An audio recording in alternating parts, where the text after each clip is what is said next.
Now, I give a workshop to 2-year-olds. I have a niece that has a little play group, and she has 8 2-year-olds that there, and I have this complete over package that my wife sent over for my niece. And when I walked in, I said to the kids, joy, joy, joy. So she asked the kids, you know what joy means? Happy. So the more outgoing kids repeated joy. The next time I came, I did that again, joy, joy. So then by the third time, all the 8 2-year-olds, everybody said joy, joy, joy. Now, why is it easier to give a joy workshop to 2-year-olds than it is to adults? And the answer is simple. 2-year-olds don't say, how can I be joyful now? My mother might not serve me the lunch that I like. Or somebody says, I can't be joyful because when I come home, my brother or sister might take my favorite toys. The kids, 2-year-olds, joyful, that's it. They don't worry about they're going to feel later, now. So that's really what gets in the way. And I wrote a book called Life is Now. Life is now. And well, it's obvious, life is now. And we heard from Michael a great presentation on NLP, wonderful ideas. When we realize that life is now, we can only create a state now. And you don't have to create before, because the past is just whatever was. It was just history, and it just was. And the past is a left brain experience. It's a left brain experience of what was and how we analyze what was and tell the story of what was. And we all have stories about what it was. And then we have the future, which is also a story of what might be in the future. But the only where the reality is now. So since reality is now, it makes the whole job of being joyful easy. Because all you have to be is joyful now. That's it. So that's it. I am joyful now. I am joyful now. Right? And we put together 9 principles for happiness. And really you only need the first 2. And we'll see how much time to go and we'll have much more fun if we don't do the whole 9. We'll just do the first 2. We'll see. We'll play by ear, and we'll see which parts we get through. And the first principle is, I think appreciatively and gratefully. Everybody together. I think appreciatively and gratefully. What am I grateful for now? What am I grateful for now? So to be grateful now, so what if you're not always grateful? Forget it. Who cares if you're always grateful? Just be grateful now. I am grateful now. Now, what do you think of what things I'm grateful for? Wow, I can hear, I can see, I can walk, I can talk, I'm alive, right? Thank you so much. I'm grateful that you handed out the cards. I can't hear you. Can you talk louder? Grateful that you handed out the cards. I'm grateful for you thanking me. Right. See, that's it. A good exchange. I feel good. He feels good. I assume he feels good, but I feel good. And therefore, basically, gratitude is an easy thing. Be very appreciation, gratitude. I think appreciatively and gratefully. What am I grateful for now? Right? And that thing, a married couple, if they keep focusing on what they're grateful for, that's fantastic. Because it's so easy to think what you're not grateful for. So I think appreciatively and gratefully, what am I grateful for now? And there's always things to be grateful for, and good. Number two, and this one is really it. That's all you need. This principle is, I speak and act joyfully and kindly. Everybody together. I speak and act joyfully and kindly. That's it. That doesn't sound very complicated, does it? It's also a right brain experience, of speaking and acting joyfully and kindly. And research shows that when you speak joyful and act joyfully, you experience joy.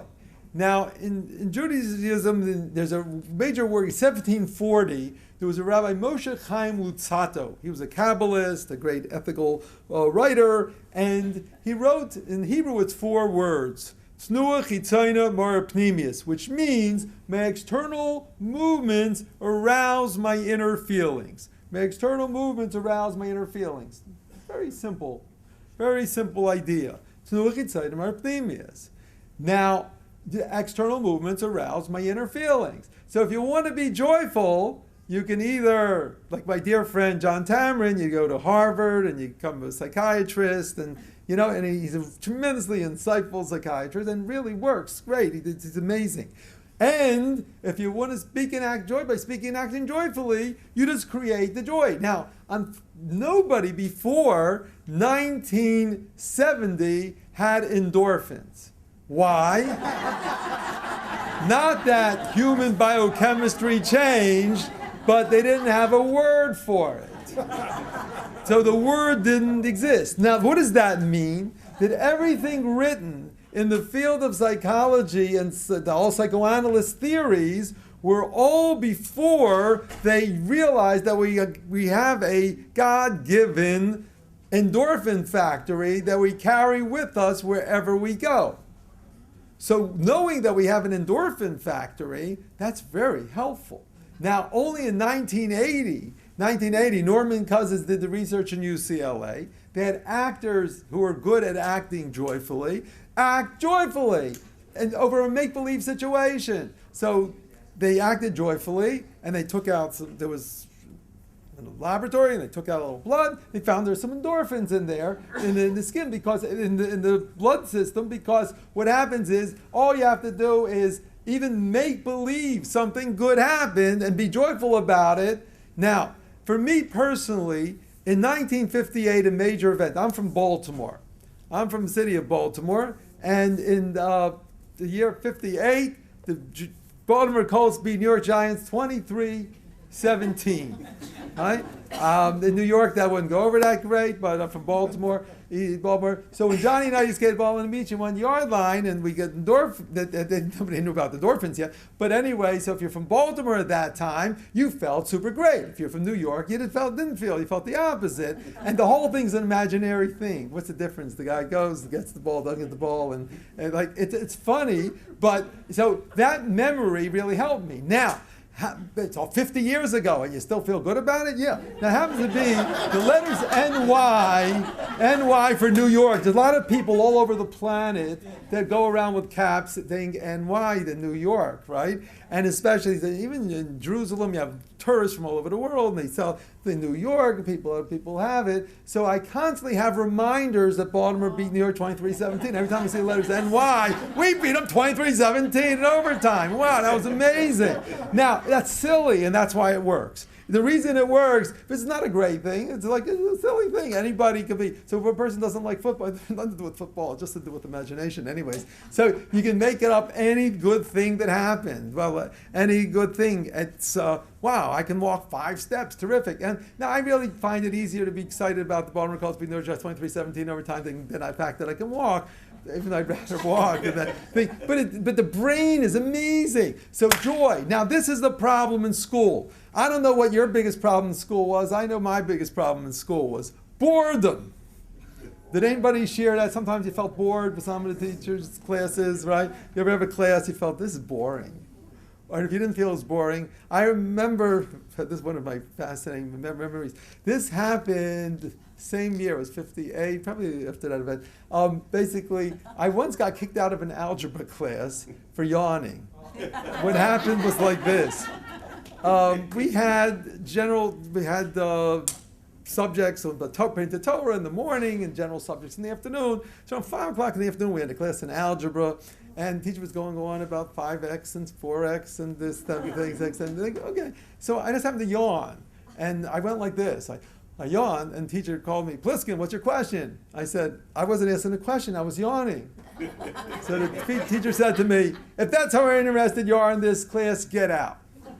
So I always thought that was very fascinating, getting kicked out for yawning. Now, if I would have realized that the teacher would have been upset for my yawning, I would have said, oh, I had a question, forgot the question, I didn't understand what you just said.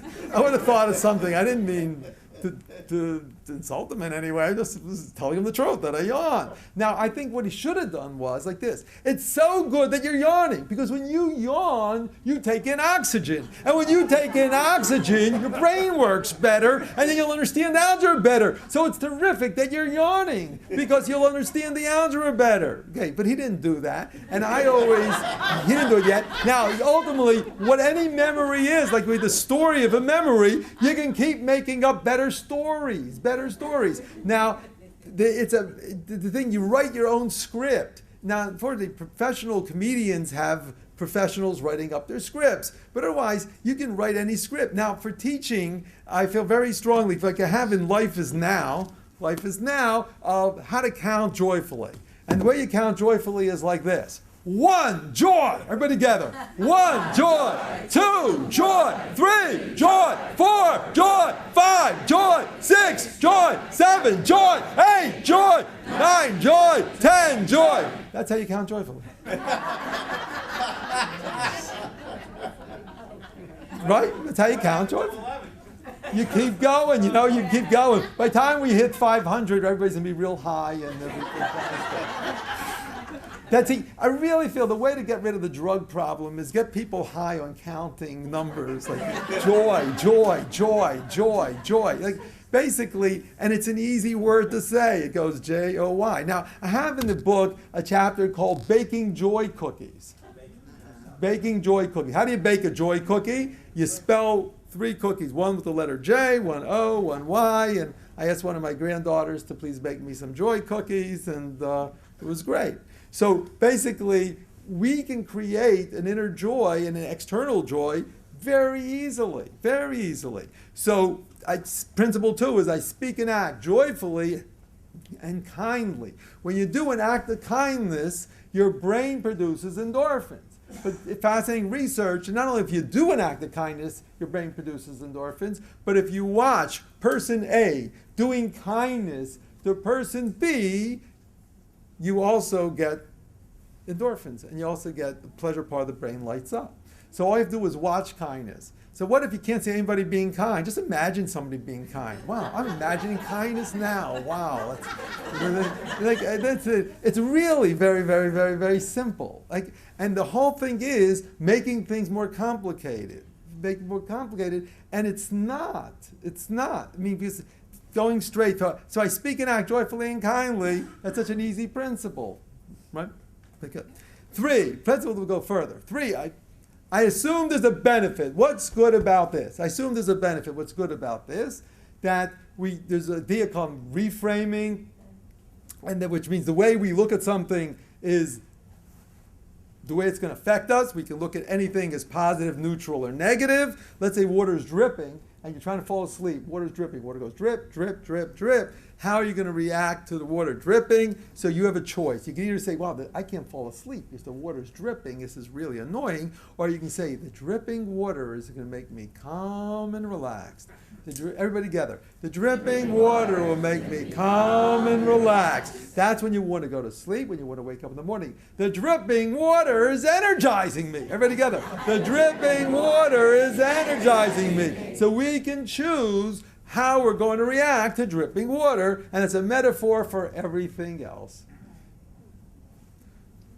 Do I assume there's a benefit? What's good about this? So keep finding good things. But how can I gain? How can I benefit from it? That's positive. Find positive reframes. 4, I strive for meaningful goals. What's my goal for now? Everybody together. I strive for meaningful goals. What's my goal for now? When we have meaningful goals, we create a meaningful life, and we can always find meaningful goals. 5, and this is such an important principle, I see myself being the way I wish to be. Everybody together. I see myself being the way I wish to be. How do I want to be? Good. So keep thinking how you want to be, not how you don't want to be. Right? I keep thinking, how do I want to be? Now, have you ever heard anyone talk about how they don't want to be? Oh, I'm lazy. That's awful. Or, I overeat. That's bad. I don't do everything I like to do. And now we do this all the time. That's an novelty sentence. Let's erase that one. Delete that. We don't do it all the time. Everybody does it.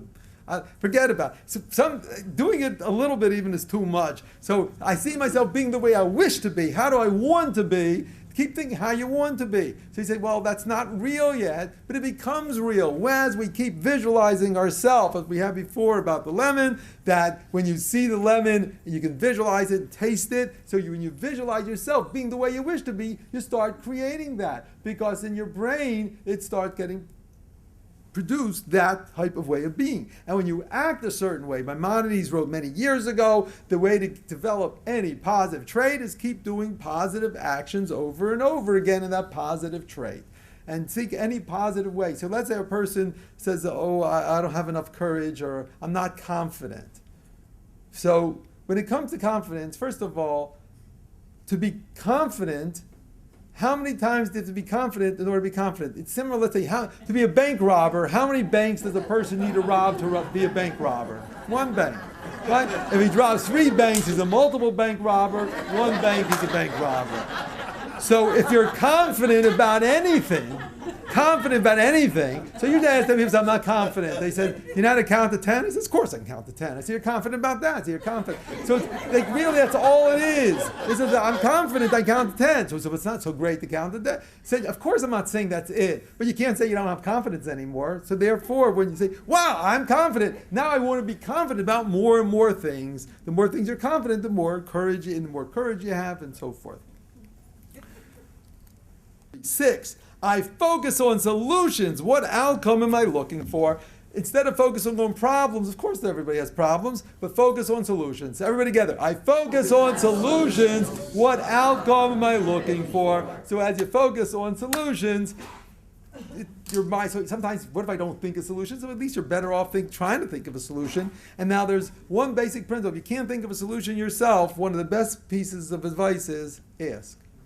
Right? Ask, find somebody, but maybe somebody else will know the answer. And the idea is that you don't have to reinvent the wheel, you don't have to reinvent the light bulb. Maybe Edison invented the light bulb for us, and it's fascinating that a lot of times just think, okay, who can I ask? And if you brainstorm and you keep asking people, somebody might come up with an answer. Focus on solutions. 7, I let challenges develop my character. Everybody together. I let challenges develop my character. This too will develop my character. Great. So I let challenges develop my character. I let challenges develop my character. This too will develop my character. Okay. This one will really help with number 8. As I talk about one of my favorite states, I'll mention that one. Number 8. I consistently access positive states. My awesome brain stores my best states. What state for now? Now, let's elaborate first on the states. It's an NLP concept, and the idea of state, that we're always in a state. Now, when you're in a positive state, give your positive states names.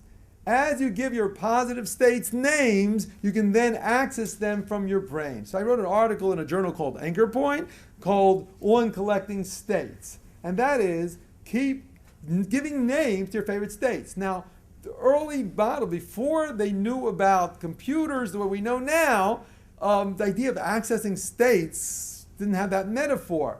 Once we know we can access states, if you give a name to favorite states, then you can access it. For instance, when I studied, I'm from the city of Baltimore. I studied in Tell's Yeshiva, Rabbinical College in Cleveland, Ohio. I was 13 years old when I came there, and I walked in a room with a lot of the rabbis, and when I walked in, Rabbi Mordechai Gifter, who knew me from before, said to me, "Good morning, Zelig, how are you today?" Now, I was 13 years old. I did not have the word state in my vocabulary. Baylor and Gridner didn't write Frogs and Princes yet, and didn't have the word state. But I just felt really good, and I said, wow, that good morning really made me feel wonderful, and I always remember that. But once I had the word state in my vocabulary, the name of that state is, "Good morning, Zelig, how are you today?" State. And I keep hearing that state. I keep that state. So every morning I go into that state. Now the second state I go in every morning, again, you have to be from Baltimore for this one, a little bit. This was the Trent-Dover state. What is a Trent-Dover state? Baltimore won the Super Bowl in January 2001. Trent Dilfer, the quarterback, was asked by a reporter, he says, "Trent, you must feel really happy right now. You know, you just won the Super Bowl, and you came back to Tampa Bay. He played for Tampa Bay before, but it was in this game of City, Tampa Bay." He said, "You must be very happy." He says, "Yes, I'm very happy right now. But this is nothing compared to waking up every morning and thanking God for adversity. Through adversity, God helps you develop your character."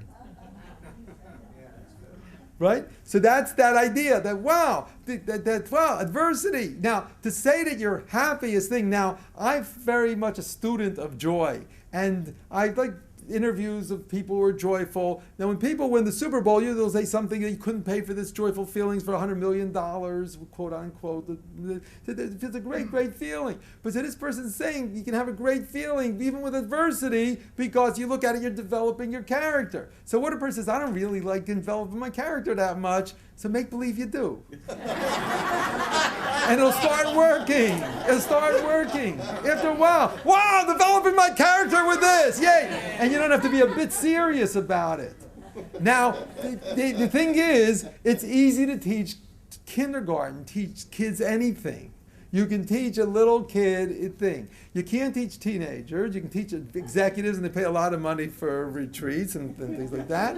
But teenagers, they'll find it themselves. But 2-year-olds, 3-year-olds, 4-year-olds, you can teach them any good thing.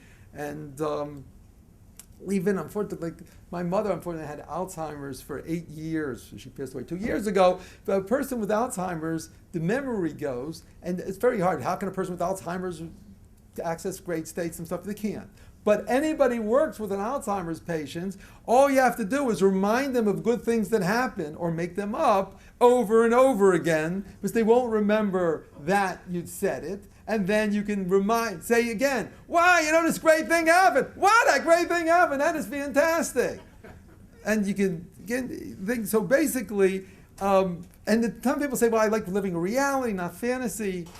Anybody who only likes reality, not fantasy, means they never watch any television or movie because it's all based on fantasy. Like, what's the difference between Walt Disney, who made Mickey Mouse, and somebody that's psychotic? The only difference is that he didn't claim it was really a Mickey Mouse. He says, I made up this character called Mickey Mouse, and okay, it's very cute, make Disneyland, and the thing, it's very interesting, and kids love going to Disneyland, they see Mickey Mouse, and the reason is imagination. So everybody has imagination as a kid. Somebody say we lose it. We don't lose it, we just either stop using it or not. And people who worry, I'm not going to raise who raised their hand if you're worried. I used to consider myself, I used to be a worrier. I still worry once in a while. So worry is imagination. All worry is that in your imagination, you're imagining something that didn't happen and feeling bad about it. But that's what worry is. So therefore, imagine good things happening. Wow, great things might happen today. That's fantastic. So what if nothing great? Did you ever worry and then nothing bad happened? Now, then nothing happened. You say, oh, I shouldn't have worried. And you feel bad about that, or you can feel good about that. But just forget about feeling good or bad about worry. Just go into joy. Like, joy, wow, I can imagine greatest things in the world happening right now. Fantastic. Okay, so therefore we choose our states. We consistently access positive states.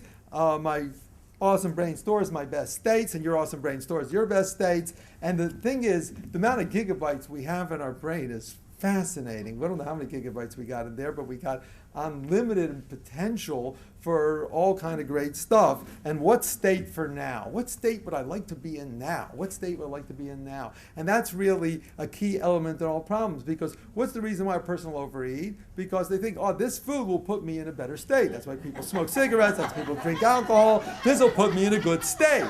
This will put me in a good state. You say, wow, I can put myself in a good state. Yay, that is fantastic. So basically a group of people can get together, which we happen to be doing right here now in happiness clubs, and ultimately can be joy clubs and happy clubs all over, because Lionel and I had dialogue how really if there would be a tremendous amount of happiness and joy clubs all over planet Earth, people would be creating principle number 2, I speak and act joyfully and kindly. And when you speak joyfully and kindly, and ultimately it feels much better. It means, say, I'd be happy to give the head of Iran the Nobel Peace Prize if he just chooses to say, we're going to make Iran a happy country and we'll be kind to all our neighbors.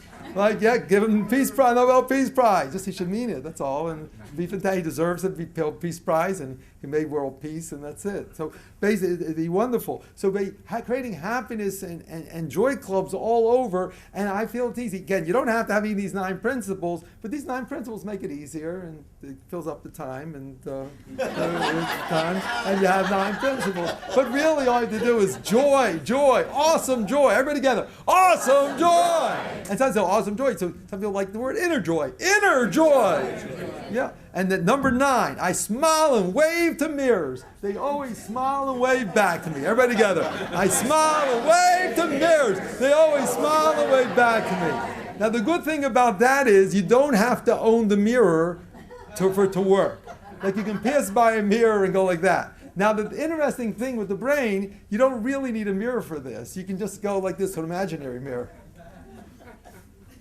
And also, since it looks normal walking and talking on a telephone, now you can have telephones coming out from anywhere. So let's say you're in an elevator and you want to create a little joy in the elevator, and you say, "Hi there, I was at a Joy Club meeting in Fairfield, Connecticut. Boy, was that enjoyable." Now, if you go like this, people might not see anything in your hands. They figure, who knows, maybe you got a telephone in your fingernails or something.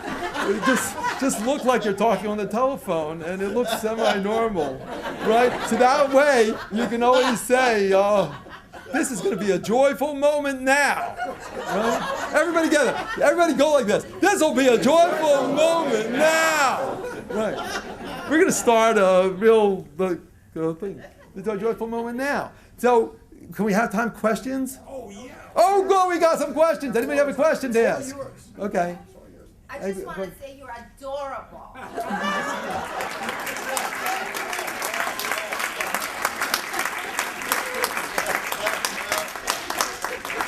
Okay. That wasn't a question. Anybody have a question? Question, anyone? Right here. Yes, question. How many children do you have? I have 6 children. 6 children. Yeah. Yeah. Yeah. And Please, grandchildren? How many grandchildren? a number, yeah. You forgot, huh? Can you move? Yes. What? It's in Hebrew for Ken Yirvu, that should be increased. Good. Hi, good. Okay, just everything you're talking about is forward, all right? That's all we got. Plus What now. do you think about using regression where you redo your thoughts about some action that happened in the past? Good idea. Use it? Sure, all the time. Wow, I had a great past. Boy, did I have a great childhood. Boy, my childhood was fantastic. Now I can do it for 30 seconds or 5 seconds or 5 hours or 50 hours or 500 hours. It's all going to be the same. And again, it's not, I'm not into really, my book is not about only being in the now and not a bit in the past or future. It's a balance. The idea really is wise balance of past, present, and future. Wise balance, past, present, and future. And therefore, the reason in psychology, I think almost every tool is going to work. Every tool is going to work. And now, I happen to be super open to suggestion. So for me, it's not like some tools will work and not every tool works for me. And therefore, anybody that comes up with any idea, there's all different approaches. And that if it works, just the most efficient for joy is, I choose joy now. Everybody together. I choose joy now. And now, let's see if you ask me, am I always joyful? Of course not. Only have to be joyful now. But when I am in Fairfield, Connecticut, giving a happiness club after the Fairfield, Connecticut named Lionel Ketchen Day, then I've been joyful pretty much during the happiness club meetings. And yeah.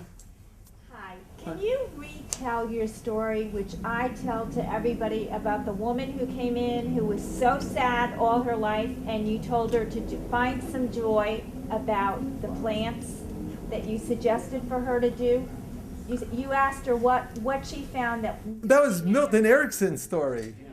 I told the story over, but it's not about me.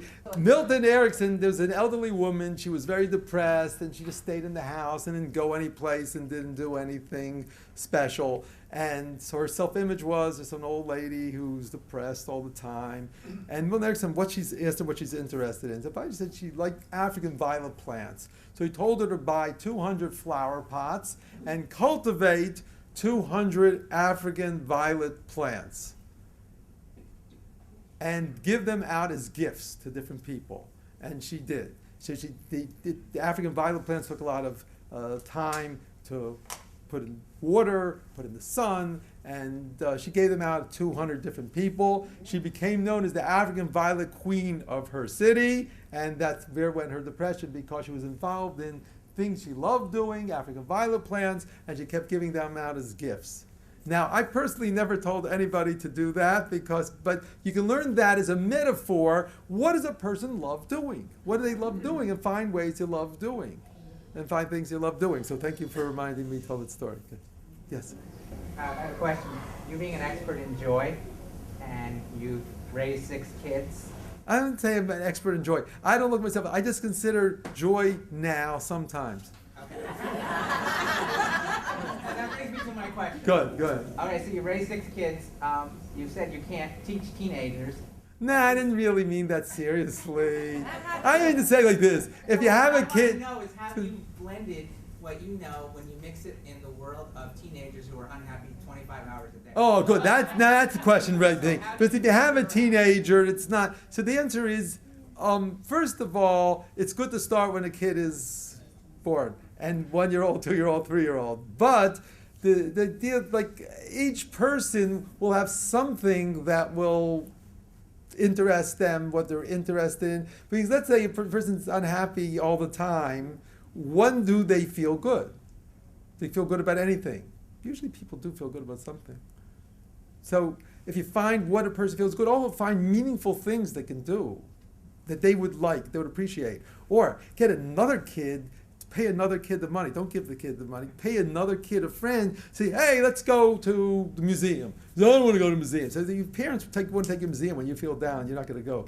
But maybe another kid, pay another kid to take your kid to the museum. I'm going to the museum. You want to come with me? Nah, I don't want to go to the museum. Oh, come on, I don't want to go myself. Yeah, okay, I'll go with you.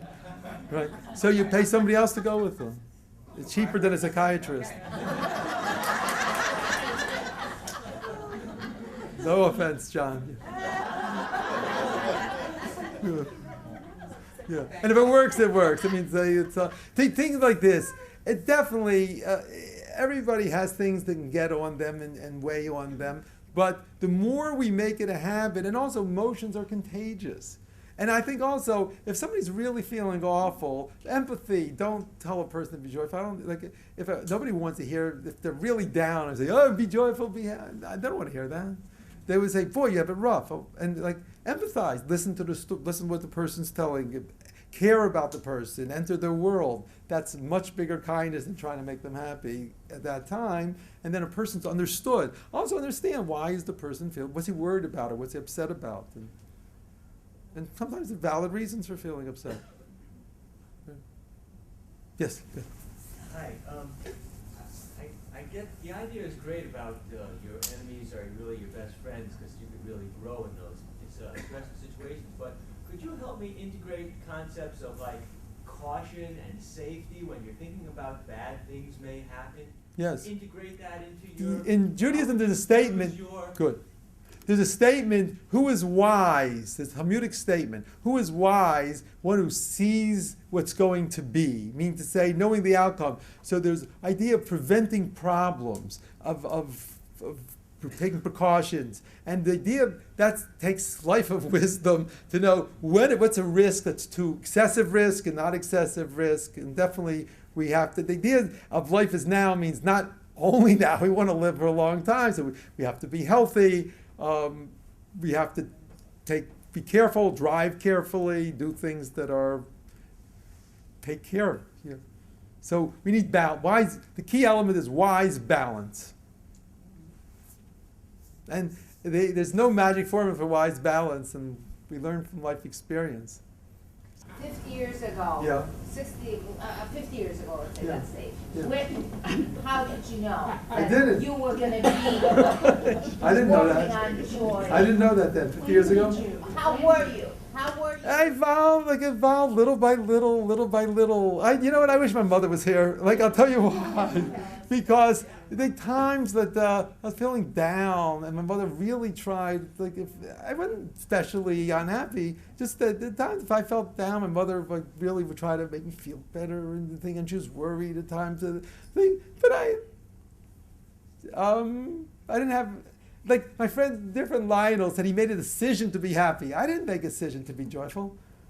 Who Who I- influenced you in your life? Everybody I ever spoke to. Yeah, like you. This is the answer, right? True answers. That is Everybody. absolutely true. John knows me So for a number of true. years. This is the most open person you're going to ever meet, and that is exactly and a truly joyful, incredibly open. When I used to go to Jerusalem, we'd walk down the streets and talk to people and have conversations, and the most extraordinarily warm and interested and caring and open person you're ever going to encounter. That's what he brings to the world. Okay, and now that's not even my self-image because I used to say I'm shy. And John used to, like when we first saw, I was a little more shy then than now. Oh, I'm so shocked. So I stopped saying that. Oh, yeah. But what I'm trying to find Evolved. out. The true answer is it evolved. Yeah. And I feel this book is really amazing. Life is now because this, when God, like John asked me a question today. We hadn't seen each other in a while, and it was today, and he said, like, what did I learn from writing this book? What did I learn? And the reading this book was so helpful to me. The idea is now that all we have to do is joyful now. That always have to always do anything. And the subtitle is Creating Moments of Joy, Courage, Kindness, and Serenity. How do you always have courage? You can't. You only need a moment of courage. How can you always be kind? Sometimes you don't feel like doing anybody a favor. You can be kind now. Serenity. I can create a moment of serenity. Yeah. A moment of serenity. So when we look at that as creating moments and our self-image, for instance, also very important. The idea of our self-image, first of all, I have a little workshop, which I'll do now, a 2-minute workshop on the 4 for self-development. What's the 4 for self-development workshop? So here is the self-development workshop. 4 for self-development. 1 is self-talk. Self-talk. It's ongoing or self-talk. I keep upgrading my self-talk. Everybody together. I keep upgrading my self-talk. And I wrote a book called Conversations with Yourself. I brought a few copies. Over here if you're available. So the self-talk. Then the second thing is self-image. I keep building my self-image. Everybody together. I keep building my self-image. And that's really the key. Keep building your self-image. Because when you're 5 years old, you can do certain things. When you're 10, 20, 30, we keep having different life experiences. And as we keep developing ourselves, I keep developing my self-image. I'm very much against talking about low self-esteem. Instead of thinking about low self-esteem, say, I keep building my self-image. Everybody together. I keep building my self-image. Good, beautiful. 3 is goals. Goals. Go for goals. See yourself goals. Napoleon Hill's famous, they did about goals, but goals. And as you keep visualizing, making and reaching goals, building up your inner resources for goals, it's terrific. And 4 is traits and states. Traits and states. There's our self-talk. We're talking to ourselves all the time. Self-image. Keep building. Goals. And what's the difference? Traits and states. Traits and states, together. Traits are your patterns of your thoughts, feelings, and words and actions. So what are your traits? Let's first person. My traits. Everybody together. My traits are my patterns of thoughts, feelings, words, and actions. And I'm always in the present. And now I choose my thoughts, feelings, words, and actions. Everybody together. Now I choose my thoughts, my feelings, my words, and my actions. You can always choose your words and actions. You can't always choose your feelings. But if you keep talking like this, you'll see it gets easier and easier. And there's traits and then there's states. States is how am I feeling now? And the 2 base ideas. States go either visual and auditory, back in NLP focus, which is the pictures we see in our mind and what we're telling ourselves. So right now, picture something really great. Picture auditory, talk to yourself in great ways. That's visual and auditory. And kinesthetic and keep speaking and acting joyfully. And as Bandler writes recently, the idea of spinning emotion, spinning joy. I'm going to allow my joy to spin. Everybody together. I'm going to allow my joy to spin. Now allow your joy to spin. Everybody go. Spin joy, joy, spin joy, spin joy, spin joy. That's how you do it.